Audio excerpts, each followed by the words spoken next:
Então, sejam todos bem-vindos e bem-vindas ao nosso terceiro encontro do Movimento Jovem Vem para o PCJ, realizado pelos comitês PCJs, e hoje o nosso encontro tem como tema Água, Emergência Climática e Resiliência. Primeiramente, eu gostaria de agradecer a presença de todo mundo, né, de todos e todas que estão aqui.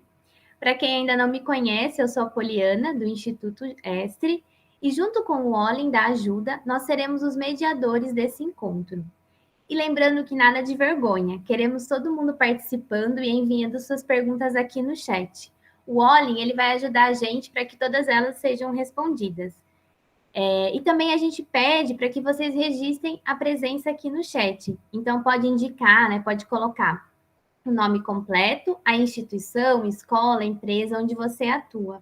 E também quem se sentir à vontade e puder ativar a câmera, aí assim a gente fica mais próximo aqui nesse ambiente virtual.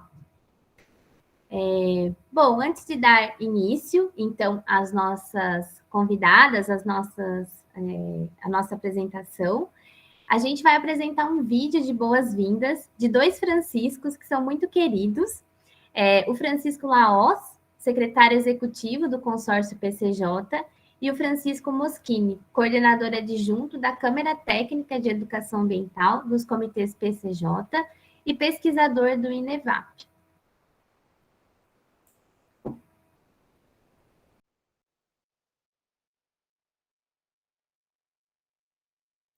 Olá, sou Francisco Laos, secretário executivo do consórcio PCJ. Milito com a água há mais de 40 anos. Sou chamado de hidrossauro maluco pela água. Veja na internet, Malucos pela Água, volume 1, volume 2. Desde adolescente, na universidade, eu cuidava desse precioso produto. Você, jovem, lembre-se, temos o Parlamento das Águas PCJ, a família PCJ. Venha para o PCJ, você também. Juventude, um grande abraço a cada um. Francisco Antônio Moschini, da cidade de Salto. A maior parte da minha vida profissional foi como professor de ciências. Então, a gente tinha muito trabalho, foi uma parte bastante boa da minha vida, porque a gente vivia com as crianças e com os jovens, e até hoje eu gosto disso. Aqui nós temos a Pastoral da Ecologia, e nós fazemos alguns trabalhos de palestras e principalmente e mais significativo, trabalhos de campo. Que aqui nós temos o Rio Jundiaí, o Rio Tietê, muitos problemáticos. Então, nós procuramos despertar o interesse dos jovens e também dos adultos, é claro, sobre essas questões ambientais. E é importante, senhores professores, que vocês liderem um movimento de atração dos jovens para as questões ambientais, principalmente com os recursos hídricos, principalmente com nossas águas. Um grande abraço a todos. Jovem, venha para o PCJ!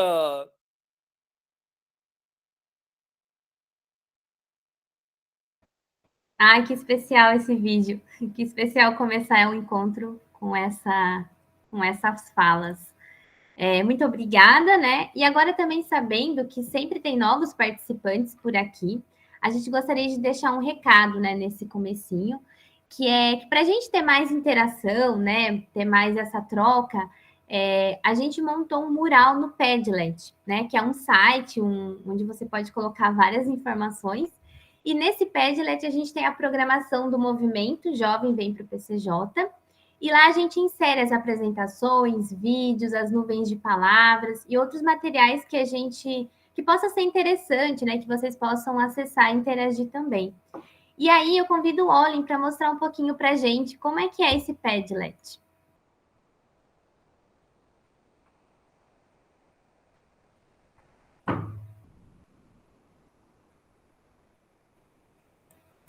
Boa, aqui está o nosso mural, que já tem vários conteúdos, né, como as apresentações dos jovens, as nuvens de palavras que foram criadas, o Padlet de desafios, né, minha história com a água e muito mais.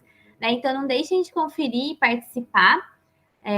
Basta acessar o link que está aqui também no chat, tá tá bom? Do encontro. Obrigada, Olin. E o encontro de hoje, né, nosso terceiro encontro, ele foi organizado pelo GT, pelo Grupo de Trabalho de Educomunicação, da Câmara Técnica de Educação Ambiental, a CTEA, com destaque ao grupo formado pela Jezabel, de Itatiba, o Vitor de Louveira e o Roberto de Rio Claro. Então, fica também o nosso muito obrigada por idealizar e pensar, né, e construir esse momento para a gente. E agora a gente vai chamar as nossas palestrantes, né, as nossas convidadas, que são jovens também como a gente, para se apresentarem e comentarem um pouquinho sobre o tema. Hoje a gente vai falar então sobre um tema água, né, emergência climática e resiliência, e a gente tem a participação da Pauline Denis e da Manuela Proença. A Pauline Denis, ela é engenheira ambiental, especialista em desenvolvimento territorial sustentável e estagiária do Instituto de Pesquisas Ecológicas UIP. E sua fala é sobre a importância dos pequenos produtores rurais para a adaptação climática no território dos comitês PCJ. Ela vai explicar a ligação entre os pequenos produtores e a adaptação climática, mais especificamente a segurança hídrica no sistema Cantareira, através de um uso sustentável do solo, incluindo florestas, mas também sistemas produtivos, onde pequenos produtores se transformam em produtores de água. E a Manuela Proença, ela é engenheira ambiental e pós-graduada em Educação Ambiental e Sustentabilidade, trabalha na CDM, que é a Cooperação para o Desenvolvimento e Morada Humana, e SSA, Soluções Ambientais. Ela é voluntária no programa Jovens Profissionais do Saneamento da ABS, Associação Brasileira de Engenharia Sanitária e Ambiental. E nesse encontro de hoje, ela vai falar sobre água virtual, a água que a gente não vê. Você tem ideia da quantidade de água, né, que a gente consome no dia a dia? Essa quantidade pode ser muito maior do que a gente imagina, né, se a gente não considerar o consumo da água virtual. Então, abordar temas como esse nos permite sair dessa superficialidade do discurso ambientalista e aprofundar nas nossas relações e reflexões sobre os reais impactos ambientais dos nossos comportamentos e hábitos de consumo. Então, são dois temas bem legais, bem interessantes. Então, eu vou também reforçar para que vocês deixem os microfones mutados e aí vão pensando, vão anotando as perguntas, podem ficar à vontade para utilizar o chat. E aí, no final, a gente faz essa troca em que elas vão responder a todas as perguntas, tá bom? Então, agora, passo a palavra para a Pauline. Olá, boa tarde, tudo bem? Vou compartilhar minha tela também.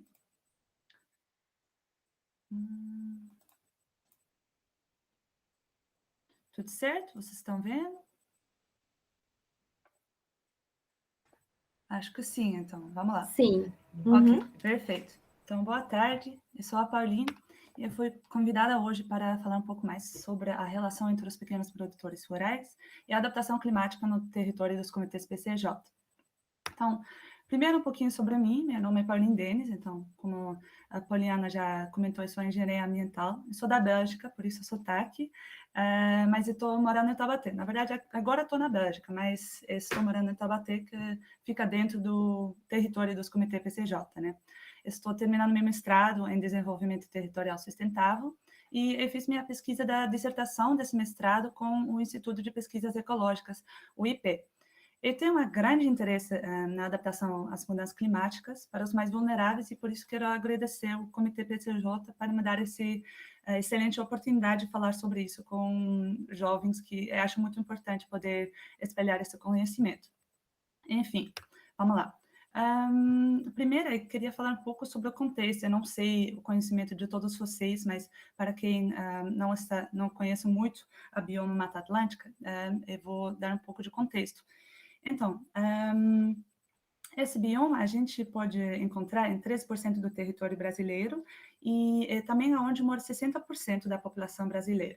Os ecossistemas dentro desse bioma, eles fornecem serviços ecossistêmicos essenciais. O serviço ecossistêmico é um benefício que os humanos obtêm dos ecossistemas, então da natureza. Por exemplo, eletricidade e água potável. Enfim, Na mídia, a gente fala muito sobre os serviços ecossistêmicos fornecidos, por exemplo, pela Amazônia, que são, por exemplo, sequestro de carbono, que é importante numa escala internacional, água também, mas parece que os brasileiros facilmente esquecem do seu próprio quintal, que é a Mata Atlântica. Por quê? Falando de desmatamento na Amazônia, está ruim, mas a Mata Atlântica, lá só resta 12% do tamanho original. Isso é importante também quando falamos da Sistema Cantareira. A Sistema Cantareira se encontra no estado de São Paulo e é uma das maiores sistemas de abastecimento de água do mundo. Abastece 7,4 milhões de pessoas na região metropolitana de São Paulo e é distribuída por 2 municípios nos estados de São Paulo e de Minas Gerais. Então, esse sistema está dentro da Mata Atlântica, né? E os maiores usos de solo dentro dessa região são plantações de eucalipto e pastagens degradadas de pequenos produtores rurais. Importante ressaltar aqui que 57% dos APPs dentro desse sistema são sem cobertura florestal. Mas o que são APPs? Espera. APPs são as áreas de preservação permanente. Então, essas áreas foram definidas pela Lei de Proteção da Vegetação Nativa, de 2012, inclui nascentes, matas ciliares, encostas e também florestas nos topos de morros. Também tem do lado do mar, mas dentro do sistema Cantareira, esses são os importantes para a segurança hídrica, infiltração de água e combatimento à erosão. Enfim, eu queria falar também e lembrar vocês um pouco da crise hídrica que foi vivida no Sudeste, na região Sudeste do Brasil, né? Entre os anos 2013 e 2015. Foi um evento climático extremo que causou essa crise hídrica, que bloqueou o ar úmido da região Amazonas e do mar para entrar na região Sudeste e que causou enchentes em outras partes do país. Um bloqueio atmosférico assim, que não deixa o ar úmido entrar, não é muito raro, mas a duração foi muito rara, porque normalmente é máximo 5 dias, mas esse bloqueio foi de 45 dias em 2013 e causou, então, uma grande falta de chuvas, que também causou a crise hídrica. Não tem consenso na literatura científica sobre a causa desse bloqueio atmosférico, e se era realmente causado pelas mudanças climáticas. Mas uma coisa que sabemos é que eventos extremos assim vão piorar e vão virar mais frequentes. Então, mesmo sendo que talvez não dá para falar esse evento específico era causado pelas mudanças climáticas, podemos ver que o estado de São Paulo, naquele momento, não passou seu teste de adaptação climática, sobre o que eu vou explicar um pouco mais depois. Então, na mídia, eles falaram mais sobre a falta de chuva, mas também um pouco sobre a má gestão da água, que contribuía a uma crise hídrica desses anos. Mas também uma coisa que não foi falada na mídia é a importância do uso do solo na zona rural e o planejamento territorial, que são coisas que eu vou explicar um pouco mais para vocês agora. Agora, em 2021, já estamos vendo a nova crise hídrica que já entrou, que já está visível nas nossas contas de luz e também muito nas notícias. Essas são só algumas notícias que eu tirei da semana passada.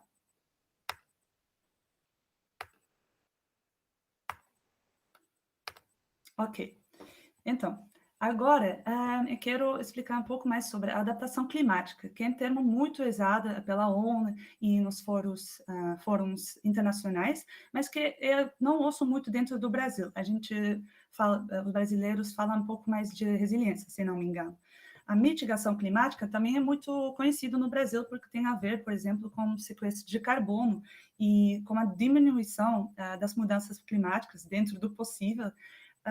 Mas já estamos vendo muitos dos efeitos das mudanças climáticas, então não só devemos mitigar os efeitos, temos também que adaptar, e por isso a ONU define a adaptação climática como ajustes nos sistemas ecológicos, sociais ou econômicos em resposta a mudanças climáticas e seus efeitos ou impactos, com o potencial de moderar os danos potenciais ou se beneficiar das oportunidades associadas à mudança climática. Então, agora, como que os pequenos produtores se encaixam na crise hídrica, segurança hídrica e também na adaptação climática? Primeiro, um pouquinho de história sobre os pequenos produtores na região, na Sistema Cantareira. Quando a Sistema Cantareira foi foi construído nos anos 70, esses pequenos produtores foram expulsos das áreas mais baixas e férteis para áreas mais altas, para as encostas e os morros, que são menos adequadas para a agricultura. Então, ao invés de produzir frutas e legumes, eles começaram a produzir eucalipto e pastagem, que podem piorar a erosão do solo e a infiltração de água, que impacta também na segurança hídrica. Para combater esse uso insustentável da terra, foram usados muitos instrumentos de comando e controle, muitas leis, muitas restrições, mas tem muita irregularidade e pouca implementação. Por isso que surgiu um instrumento do mercado, que são os pagamentos por serviços ambientais, que existe quando um serviço ecossistêmico ou um uso do solo que assegura esse serviço é comprado de um provedor de serviços por um recebedor de serviços. Vocês podem ver, talvez, que no título tem serviços ambientais e eu estou falando de serviços ecossistêmicos. Qual a diferença? Então, serviços ambientais são definidos como ações individuais ou coletivas que favoreçam a manutenção, a restauração ou a melhoria de serviços ecossistêmicos. Então, se refere mais a atos dos humanos para melhorar os serviços ecossistêmicos. Alguns exemplos de um pagamento por serviço ambiental pode ser pagar um pequeno produtor para plantar floresta ou para cercar floresta que o gado não entra, ou até usar um sistema produtivo mais sustentável, que também melhora a infiltração de água e a erosão. Quando essas ações, esses serviços ambientais melhoram coisas relacionadas à produção de água, esses pequenos produtores rurais podem efetivamente ser chamados como produtores de água. Por isso também que o PCJ já teve um projeto piloto chamado Produtor de Água, que também tinha muitas parcerias com outras instituições, e nessa ano lançou novos editais para municípios aplicar para capturar recursos, uma parte da taxa de uso da água, para implementar PESA nos municípios. Agora, chegando na parte da minha pesquisa, que fica um pouco mais complicada, mas vou tentar ficar muito na superfície. Enfim, eu fiz um estudo de caso em Nazaré Paulista, que fica dentro do sistema Cantareira, e eu fiz uns 30 entrevistas semi-estruturadas, avaliando a implementação de PESA e a ligação com participação social dentro desse município. O que é participação social? Isso é um grupo de procedimentos destinados a consultar, envolver e informar o público para permitir que aqueles afetados por uma decisão também podem contribuir para essa decisão. Então, falando de PESA, isso quer dizer, por exemplo, envolver os pequenos produtores dentro do processo do design da PESA, da implementação e do monitoramento. Isso é muito importante porque, no final, essas decisões podem ter um grande impacto na vida deles. E tem uma falta dessa participação social dentro de processos de PESA. Tem uma lacuna grande, então, entre as instituições que implementam o PESA e os pequenos produtores, e isso pode contribuir a gargalos na implementação desse instrumento. É importante ressaltar que não é só uma questão de vontade dos pequenos produtores ou de motivação, mas muito também da capacidade de participar e os espaços que estão acessíveis para participar. Por exemplo, o Comitê PCJ é um instrumento muito inovativo de participação social e os pequenos produtores podem participar. Só que, muitas vezes, eles não têm os instrumentos, os meios, o tempo, até a linguagem técnica para poder participar dos grupos de trabalho ou das câmaras técnicas. Por isso, é preciso uma capacitação e também uma mobilização social desses pequenos produtores para eles poderem participar desses espaços que são disponíveis. Por exemplo, o Comitê PCJ, dentro das editais que eles lançaram também, eles dependem de mobilização social que já foi feito pelas extensionistas agrícolas locais. Extensão agrícola tem a ver com assistência técnica para os pequenos produtores. Já que essas pessoas têm contato diário com os pequenos produtores, também conseguem identificar lideranças, mobilizar pessoas para participar de conselhos municipais e tudo isso, eles são as pessoas que a maioria das vezes são apontados como os responsáveis para a mobilização social. Por exemplo, na escala local, no estado de São Paulo, tem as casas de agricultura, que é o escritório local de extensão agrícola pública. Só que eles têm uma grande falta de recursos humanos e financeiros, então eles não podem cumprir 100% a responsabilidade que eles têm na mobilização social. Para fechar a lacuna entre as instituições e os pequenos produtores dentro do PSA, precisamos de espaço de participação social genuína para esses pequenos produtores, no que eles conseguem participar. Mas não só tem a ver com acesso, essa participação social genuína, eu me refiro a uma participação onde a opinião, as dúvidas e as sugestões desses pequenos produtores são reconhecidas como parte integrante da discussão. Isso pode, então, por exemplo, acontecer nos conselhos municipais do meio ambiente ou do desenvolvimento rural, que, por lei, deveriam estar disponíveis em cada município.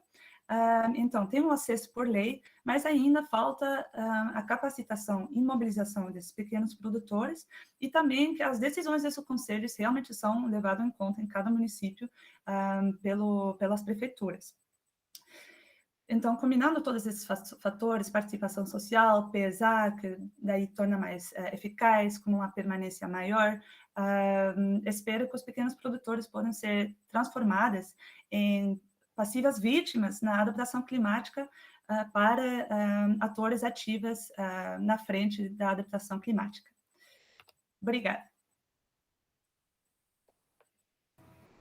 Obrigada, Paulinha. Parabéns, né, pela sua pesquisa.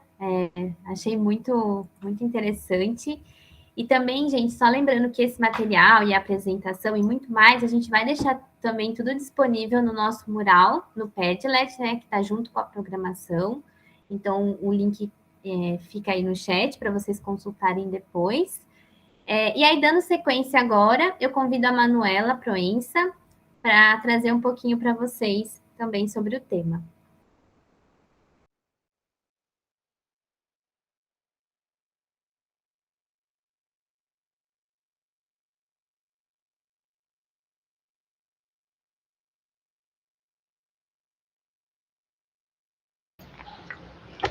Obrigada, Poliana. Vocês estão vendo aí certinho a apresentação?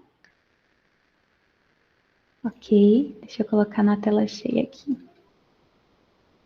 Bom, então, primeiramente, eu queria agradecer pelo convite, né, pela possibilidade de estar participando desse evento, estudar um pouco mais sobre água virtual, que é um assunto que me interessa muito, e agradecer, né, a Isabel e ao Vitor que me fizeram o convite. E, bom, quando a Isabel falou do tema, né, água, mudanças climáticas e resiliências, esse foi o primeiro assunto que me veio à mente, assim, não falar sobre água virtual. Eu não sei quais de vocês já ouviu falar, se já conheciam. Eu acho que é um conceito que ele vem se popularizando cada vez mais, mas até pouco tempo a gente nunca ouvia falar. E aí eu trouxe, para quem entendeu a referência dessa imagem, né, o clássico do Pequeno Príncipe, a gente pode olhar e ver um chapéu e pode olhar a outra imagem do lado e ver uma cobra, né, com um elefante que acabou de comer um elefante. Então, por que dessas duas imagens? Eu adoro essa referência porque ela nos convida a olhar para a realidade sobre outras perspectivas, né? A enxergar além do óbvio. Manuela, Oi. Só um minutinho, desculpa te interromper. Eu acho que não está passando o slide. Para a gente aqui ainda está no slide de abertura. Ué, que estranho. Deixa eu ver aqui. Passou? Agora foi, agora passou. Então será que eu mantenho a tela assim? Vou tentar de novo. Qualquer coisa você me avisa, Poliana. Tá bom. Bom, agora que vocês estão vendo então, né, a referência. Mas, então eu gosto dessa imagem porque ela nos convida a enxergar além daquilo que é óbvio, né, a trazer outras interpretações, outras perspectivas no nosso olhar para a realidade. E como, né, é um evento aí que, como a Poliana falou, está sendo organizado também no âmbito da Câmara Técnica de Educação Ambiental, eu acho que a educação ambiental ela deve trazer esse olhar um olhar crítico sobre a realidade, que nos dá a liberdade de pensar, de refletir e de interpretar. Então, por isso, acredito que esse tema seja, né, de grande relevância no campo da educação ambiental. Passou o slide, Poliana? Acabei de passar. Não, Manuela. Não? Então eu vou ainda fazer... não. Então eu vou ficar com a tela assim. Agora foi. Tá, vou ficar com a tela assim, então. Tá bom. Então, de onde que surgiu esse conceito, né? Esse conceito, ele surgiu inicialmente na década de 80, ele foi proposto pelo britânico Tony Allen, ele chamava de água embutida. Em 1994, ele propôs o conceito de água virtual, que consiste na água presente nos itens de consumo, de forma geral. É a água que ela é utilizada durante toda a cadeia de produção de algum produto, desde o processo de cultivo de algo, de extração, de beneficiamento, de transporte, armazenamento, congelamento, qualquer que seja a etapa de produção que envolva o consumo de água, essa água é contemplada. E trazendo esse conceito, esse Tony Allen, ele ganhou um prêmio da Água de Estocolmo em 2008, e ele mostrou que, acima de tudo, né, quem controla e administra esse recurso, que é a água no mundo, são, sobretudo, os agricultores. E ele desfez o mito da possibilidade de algum conflito mundial, geopolítico, por conta da água no futuro. Segundo esse pesquisador, ele acredita que é sempre mais barato comercializar. E é essa estratégia que os países onde não há tanta disponibilidade hídrica utilizam. Ele passou muito tempo estudando, fazendo pesquisa em países áridos, como África, em países da África e no Oriente Médio, e ele percebeu que esses países exportavam vários itens do consumo que utilizam muita água para serem produzidos, exportavam, então eles não produziam internamente, não tinham aquele gasto de água que seria inviável e insustentável para eles. E na opinião do Tony Allen, ele acha que as empresas elas deveriam contabilizar a água assim como a gente contabiliza qualquer custo com mão de obra, com extração de recursos, porque sem contabilizar o custo com a utilização da água, a gente também gera um passivo ambiental, né, um comprometimento sério desse recurso. E aí eu trouxe esse gráfico, que ele foi retirado de um relatório da ANA, tá, do ano passado, que ele é um relatório de conjuntura da água da ANA, que ele fala sobre os setores que mais consomem água no Brasil. Esses números, eles variam conforme a fonte que a gente pesquisa, mas eu, quis trazer essa fonte que foi a mais atual e fiel que eu encontrei. Então, em primeiro lugar, a gente observa a irrigação com maior consumo de água. Eu não sei se está dando para vocês enxergarem, deixa eu até aumentar aqui dessa vez, mas esses valores, eles são em metros cúbicos por segundo, são valores de vazão. Então, a irrigação de lavouras, né, em primeiro lugar. Em segundo, o abastecimento urbano. Só que aqui, quando a gente fala do abastecimento urbano, não é o abastecimento urbano como um todo, é tudo aquilo que é utilizado do consumo de água nas cidades, não só o uso doméstico. Se fosse uso doméstico contabilizado apenas, seria um número talvez bem significativamente menor. Em terceiro lugar, o setor da indústria. Em quarto, abastecimento rural. Em seguida, mineração, termoelétricas e uso animal. E aqui, para a gente ter ideia do percentual, a irrigação ela corresponde a 49,8% do total de retirada de água nas bacias hidrográficas em 2019 no Brasil. seguido do abastecimento urbano, que representa 24,3%. A indústria, vocês estão vendo a imagem trocou? Peraí. Em seguida, a indústria, depois as termoelétricas, 4,5%, e a mineração, 1,7%. E agora, assim, a irrigação, né, chama muita atenção esse valor, 49,8%, né, quase 50% da água total vai para a irrigação de lavouras. Então, a gente pensa, comer vegetais deve ser algo insustentável, né? Só que aí é importante a gente fazer a seguinte associação. Né? Primeiro, assim, trazendo esse consumo com relação, global, a nível global, a Organização das Nações Unidas para a Alimentação e Agricultura, a FAO, ela estima que o consumo global de água na atividade agropecuária é de 70%. Aí pensando nas lavouras e cultivos vegetais, sobretudo de soja, milho, açúcar, trigo, cana, entre outros.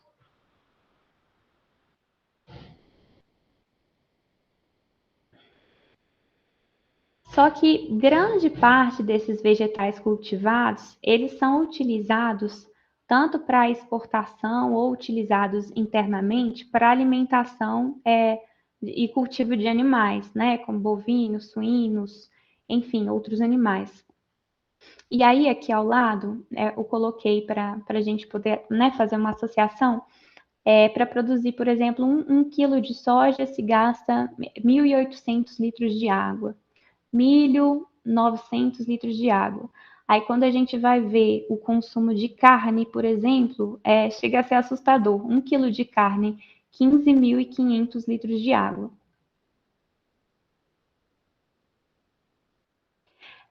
Eu trouxe aqui essas duas fontes, que eu acho dois materiais muito interessantes, muito completos, que são da Fundação Heinrich Böll, uma fundação alemã. São duas pesquisas muito completas que trazem com muitos detalhes algumas dessas informações sobre a questão hídrica, mas também relacionando a impactos sociais, impactos no aquecimento global, impactos ambientais de forma geral.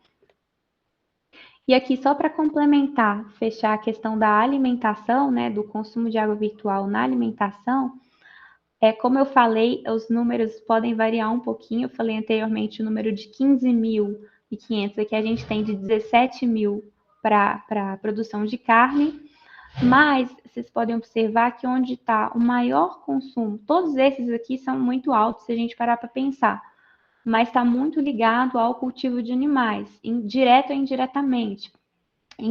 A produção de 1 quilo de manteiga, por exemplo, está estimada em 18 mil litros de água.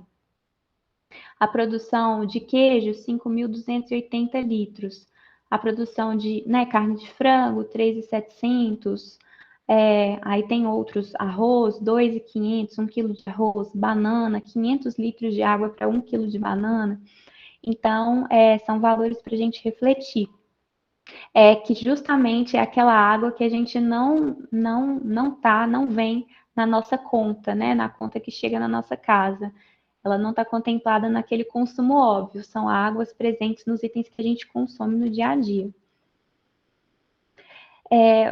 O setor da indústria, que é um setor, né, polêmico na questão da pegada hídrica e do consumo de água, naquele gráfico que eu mostrei no início da apresentação, ele representa quase 10% do consumo. Ele é muito relevante, a indústria da moda ela tem um especial impacto nesse percentual de consumo de água. Não só de água, mas também de poluição, né, na carga de efluentes que gera com tintas, lavagem de tecido, enfim, desde das lavouras de algodão, né, se a gente parar para pensar. E também aí, só para a gente ter uma ideia, poder mensurar, uma calça jeans gasta cerca de 10 mil litros de água para ser produzida. Uma camiseta de algodão, 2.700 litros. Um par de sapatos, 8 mil litros. E 1 quilo de algodão, 10 mil litros de água.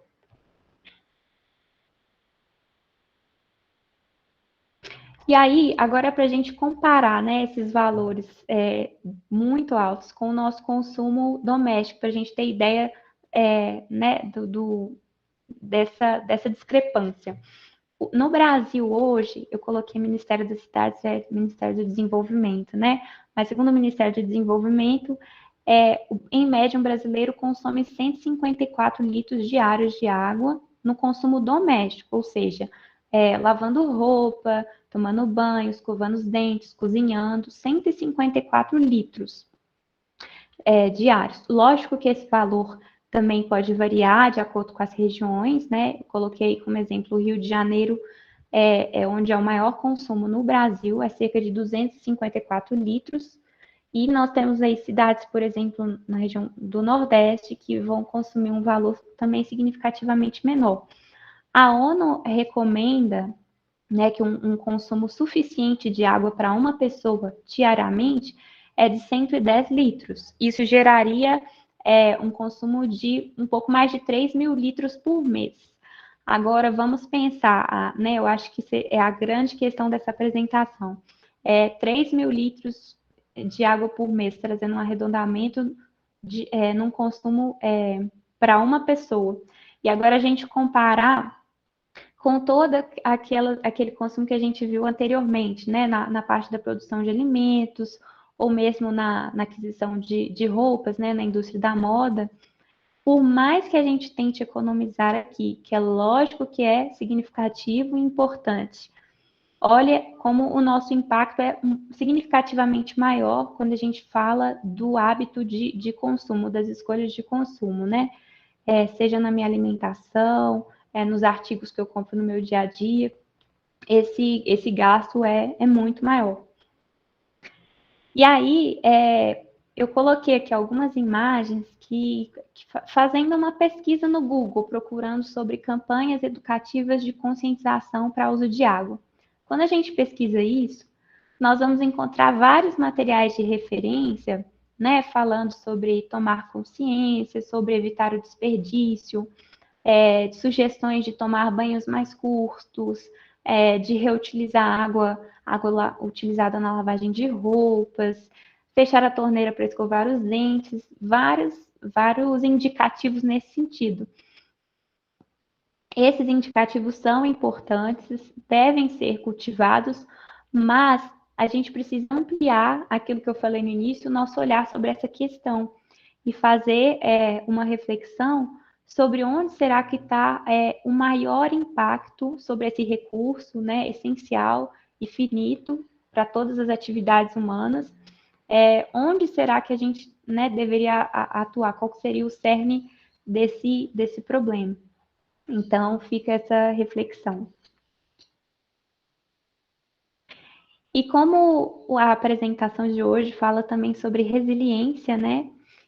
Eu acho que a gente pode pensar em resiliência justamente, eu coloquei aí o ODS 12, né? Consumo e produções responsáveis para nos orientar. E esse ODS, ele traz que a mudança dos padrões de consumo e de produção, elas são indispensáveis e essenciais para a gente reduzir a nossa pegada ecológica sobre o meio ambiente. Né, dentro das metas desse ODS, fala sobre a promoção da eficiência do uso de recursos naturais e energéticos, sobre a gestão coordenada, né, do uso de recursos, a transparência, a responsabilização dos atores e consumidores de recursos naturais. E aí fica a nossa reflexão, como que nós podemos ser resilientes diante dessa situação, né? Como que a gente pode sair um pouquinho da zona de conforto, tentar ser consumidores cada vez mais críticos, leitores de rótulos, pesquisadores sobre as empresas que produzem os itens que a gente consome, procurar comprar sempre produtos artesanais, de produção local. Eu queria destacar aqui que quando a gente fala desse gasto, sobretudo que eu mencionei da agropecuária, né, não está relacionado ao agricultor familiar, né, o grande impacto realmente são as grandes corporações, que são poucas né? E são as produtoras de grande parte desses produtos. Então, essa reflexão que eu gostaria de trazer. Agradeço imensamente e adoraria ouvir se vocês já tinham ouvido falar sobre esse assunto, o que vocês acham sobre esse tema, o que vocês pensam. Estou à disposição. Muito obrigada. Obrigada, Manuela. Adorei a sua partilha. Eu acho o tema água virtual muito incrível e acho que é muito bom a gente ter esse momento para compartilhar sobre isso, né? E eu tenho certeza que essa troca de vocês, né, essas apresentações, elas vão motivar muitos jovens aqui no PCJ também para atuar, né, e para pensar sobre o tema. E agora a gente vai para o nosso momento de perguntas, né? Aí eu convido o Olin para liderar esse momento. A gente tem alguma pergunta por aí já? Como é que tá, Olin? Olá, Poliana. Temos perguntas, sim. E vou ler aqui no chat. Quem tiver mais perguntas, vai mandando aqui no chat que a gente vai fazendo a leitura. A primeira pergunta, ela vai para a Pauline, que fala assim: os agricultores que você contatou, eles estavam conscientes da importância das ações deles para a manutenção da qualidade da água, conservação das nascentes, por exemplo? Por outro lado, eles sentem-se apoiados em termos técnicos para entender como melhorar a produção agrícola e eles também realizarem a manutenção das áreas de preservação permanente? Conseguiu compreender? Pergunta? Sim, tudo certo, já tinha lido. Muito obrigada, Gisela, pela pergunta. Talvez eu deveria ter estado um pouco mais clara. Eu não falei com muitos pequenos produtores. Tem que lembrar que fiz toda a minha pesquisa entre abril e agosto desse ano. Daí tive o distanciamento social. E é bem difícil falar com os pequenos produtores tradicionais por ligação, por internet. Não é tão fácil assim. Eu falei com algumas, foram mais também pessoas jovens, neoprodutores. Aí, sim, eu acho que esses que também tinham produção orgânica são bem conscientes.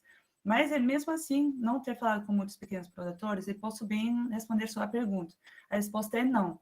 Por quê? Eu também contei um pouco sobre a história desses pequenos produtores. Imagina, você está vivendo uma vida boa, produzindo frutas e legumes, vem o governo expulsar vocês da sua terra para construir um conservatório. Claro que você não vai ficar muito feliz com esse reservatório. Então, quando um pequeno produtor que ficou nessa região olha para o reservatório Atibainha, na Nazaré Paulista, eles pensam, mas essa água não é da gente. E a gente, tive muitas mudanças da vida também por causa dessa água. Mas essa água vai para os ricos de São Paulo e eu não ganho nada. Então, eles não têm muito esse sentimento de responsabilidade, mas também não dá para culpar muito. Por isso que os pagamentos por serviços ambientais são tão interessantes para motivar as pessoas. Olha, também tem coisas que você pode ganhar. Tem benefícios da floresta em APP individuais, mas esses não são tão visíveis para eles. Tem bastante, mas é muito difícil, por educação ambiental, ensinar isso. Então, como os pagamentos por serviços ambientais, só um dado que quero dar para terminar a resposta, tem que lembrar que no projeto piloto, que o PCJ também era parceiro, em Nazaré Paulista, por cada real gasto em pagamento para o produtor, foi gasto R$16 em implementação das ações, em plantar floresta, cercar floresta e mudar os sistemas produtivos. Só para dizer, o pequeno produtor não tem dinheiro para fazer isso. R$1 para o produtor e 16 para as ações.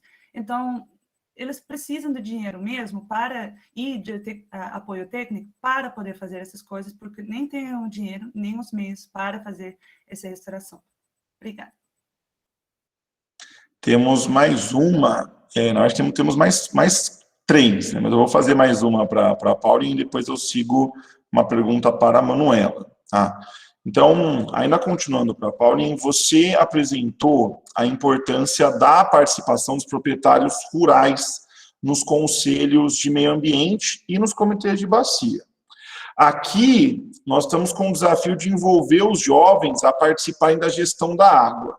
Pensando no seu trabalho, que sugestões você daria para a gente mobilizar os jovens e propiciar a sua efetiva participação nos comitês? Então, gostei da pergunta, entendo que é um assunto muito complicado, eu não sei se eu consigo ajudar muito, só que eu também fiz uma pesquisa antes sobre o que motiva os jovens. Isso foi na França, então é outro contexto, mas o que a gente viu, quase todo mundo que respondia às perguntas, falava, eu quero contribuir para um mundo melhor, tipo, eu quero ter um impacto.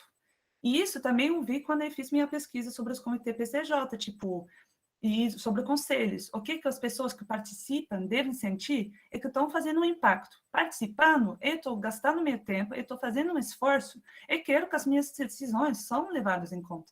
Então, por exemplo, eu lembro também, referenciando a crise hídrica, que o Comitê PCJ participou também do processo da nova outorga da Sabesp sobre da nova outorga da Sabesp, que é a Companhia de Saneamento Básica de São Paulo, e que o Comitê PCJ não foi ouvido. Todas as decisões que o comitê tinha feito nesses anos não foram tomadas em conta pelo governo do momento. Por isso que teve uma grande desmotivação dos participantes, porque se eu vou participar, se eu vou fazer esforço para ter essas decisões, para espalhar esses interesses da população, mas se nós não somos ouvidos, por que eu vou participar?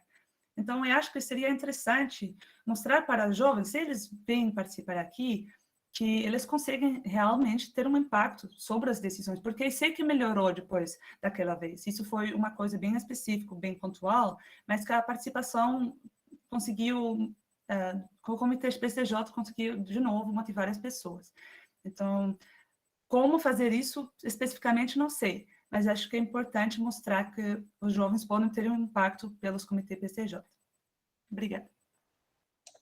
Muito obrigado. Agora a gente tem uma pergunta para a Manuela. A pergunta é da Adriana Sassioto, que pergunta assim para a Manuela.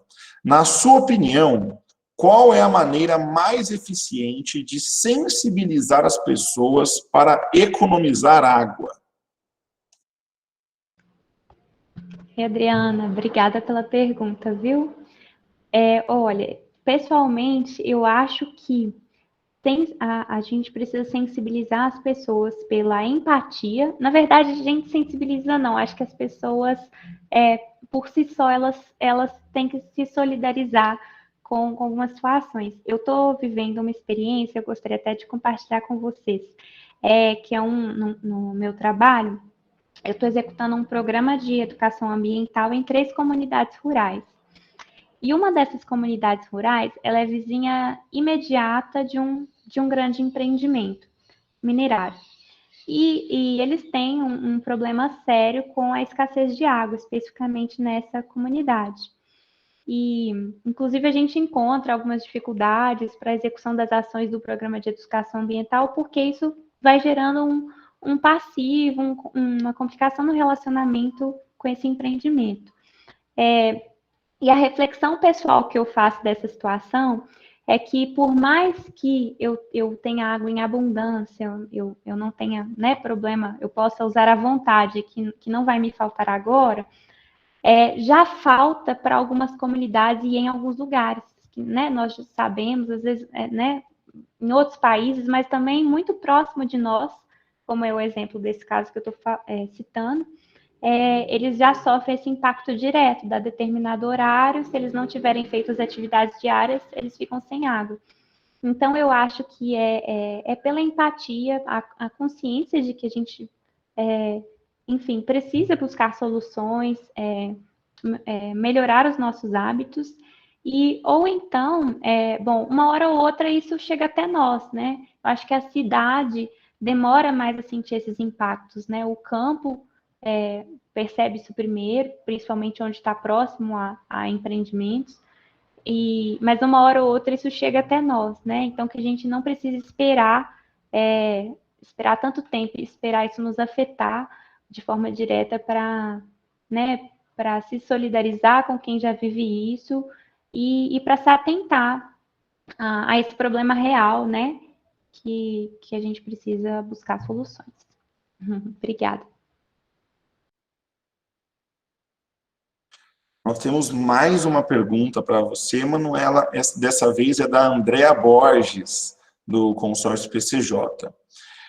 Manuela, com as mudanças climáticas, como as mudanças climáticas podem interferir na comercialização dos produtos e, por consequência, na água virtual consumida?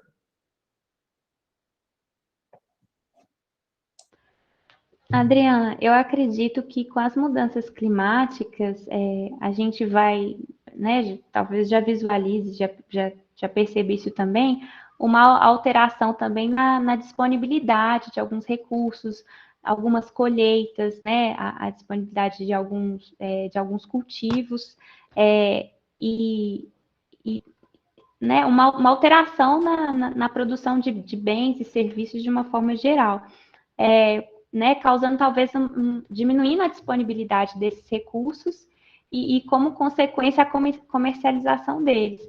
Então, dessa forma, a gente diminui o consumo de água virtual, mas, ao mesmo tempo, né, porque pela impossibilidade de produzir.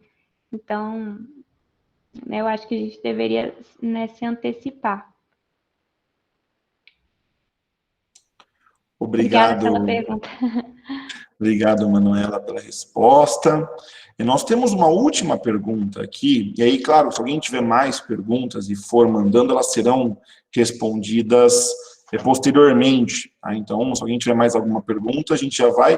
E aí, inclusive, o Jairo tinha feito uma pergunta, a Paulinha já, no próprio chat, já antecipou. E a pergunta é a seguinte, né? Vou até conjugar aqui as duas mensagens que o Jairo da Alwen Consultoria colocou, né? Porque como poderíamos colocar esse assunto como matéria curricular nas escolas? Qual assunto? No caso, são as questões de uso consciente, economia de recursos e garantir a médio e longo prazo a conscientização do povo. Então, a pergunta do Jairo aí para a Pauline é justamente como inserir as questões de uso consciente, economia do recurso e garantir a médio e longo prazo da conscientização do povo como matéria curricular nas escolas. Com a palavra. Tá bom.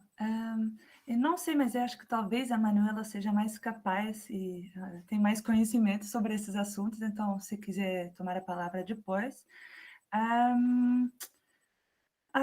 Realmente, eu não sei responder muito bem, está um pouco fora da minha área, eu acho, mas uma coisa que eu me lembro é que o IP, no que eu fui estagiária, terminei em agosto, eles têm uma nova iniciativa dentro do Sistema Cantareira, que são as escolas climáticas.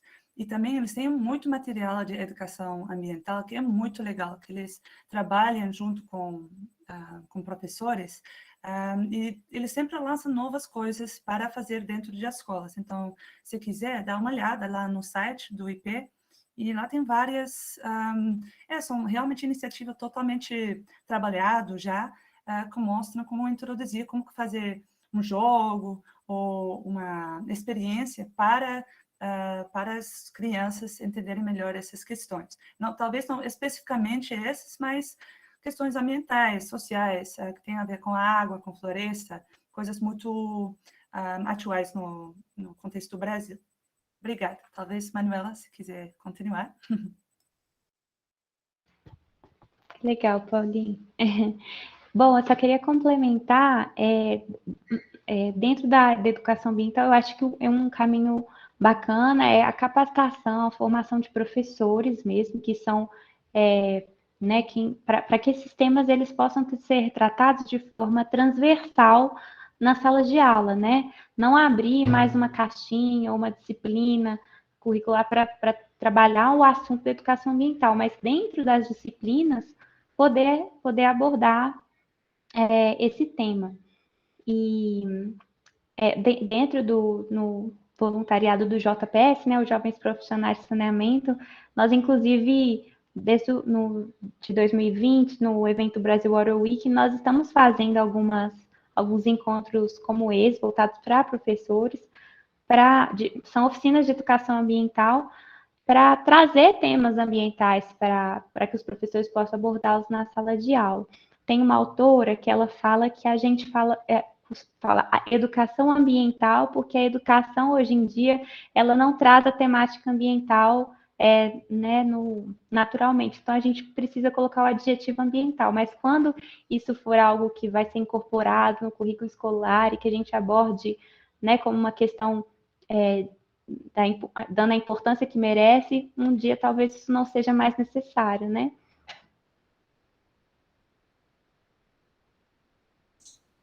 Perfeito, muito obrigado, então, pela resposta. Duas pessoas respondendo, e agora eu volto, então, a palavra aí para a Poliana, a já ver se a gente não ter mais perguntas aqui no nosso chat. Obrigada, Olin. Obrigada também, pessoal, pelas perguntas, pelas respostas, né, Paulinha e Manuela. E aí, como vocês sabem, entre um encontro e outro, a gente tem um convite, né, para um desafio, né, para vocês desenvolverem principalmente nos seus municípios, né, regiões, bairros. A gente acredita que a participação local ela é super importante para a gente conseguir resolver problemas e conflitos, né, dentro aí do território. E aí a gente tem um papel central na identificação desses problemas, na busca por soluções, né, na cobrança e fiscalização dos gestores públicos e instituições responsáveis, né, pela gestão da água, do saneamento no município, e também, né, na educação, na comunicação de toda a sociedade. Então, a gente espera que vocês assumam mesmo esse papel, né, de serem atuantes nas suas localidades. E aí, pensando nisso, o desafio de hoje, ele visa que os participantes identifiquem se há alguém ou alguma instituição na comunidade, né, que seja uma liderança em ações relacionadas com água, emergência climática e resiliência. E também para ajudar a pensar nisso, né, a refletir sobre isso, a gente tentou escolher algumas questões, algumas perguntas para ir meio que provocando vocês, ajudando, né, a pensar sobre o tema. As perguntas são: quais os riscos climáticos da sua região? Se acontecer algum desses riscos, como você vai reagir? Como você vai se preparar para se proteger? Alguma vez já pensaram nisso, né, nessa questão de riscos? Você ou a sua família já participou de ações sobre esclarecimento de como atuar em caso de incêndio, terremoto, inundação, vendaval, enfim, deslizamento de terras, né, ondas de calor e de frio? Quais os programas, planos e ações que existem na sua cidade, né, no seu município, para cada risco? Então, a gente convida vocês, né, a pensarem nessas questões ou em outras também que tenham a ver com o tema dentro do território, do município, né, da região que vocês estão.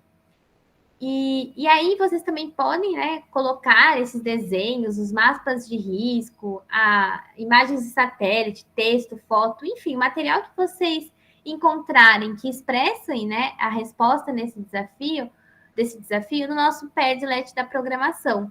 Então, lá no final dele, a gente tem uma coluna que tem todos os desafios. Então, vocês conseguem, de certa forma, incorporar, né, colocar, contribuir também com essa nossa programação interativa, né?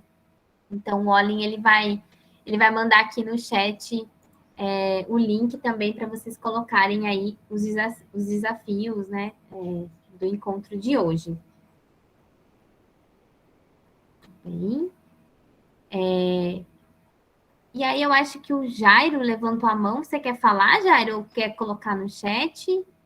Pode falar, então, por favor. Gostaria de me manifestar aqui. Estão me ouvindo? Recentemente, eu faço parte do Conselho Municipal de Meio Ambiente aqui de Campinas. E já faz muitos anos que eu faço parte desse conselho. E recentemente nós tivemos a oportunidade de inserir um colega nosso, que faz parte do CT Indústria, o Jorge Mercante, e o Paulo Tinel, que fazem parte também do Conselho Municipal, e nós conseguimos, de uma certa forma, inserir o assunto água nesse conselho. Obviamente que gera um certo tumulto no começo, né, porque as pessoas não têm... são pessoas que fazem parte da comunidade de Campinas, né, e não têm um grande conhecimento a respeito desses assuntos, mas o importante de tudo isso é que se iniciou um debate na sociedade e dentro de um conselho municipal. Estamos ligados também diretamente à Secretaria do Verde e Desenvolvimento Sustentável daqui de Campinas, e isso tem repercutido, na minha opinião, alguma coisa muito interessante, muito importante para nós aqui, né? Também faço parte aí do PCJ, e já saudei a minha grande amiga Ana Lúcia Floriano, um abraço grande a ela. Fizemos parte aí o ano de 2019, final de 2019, começo de 2020, no novo plano diretor aí do Comitê de Bacias, trabalhamos bastante.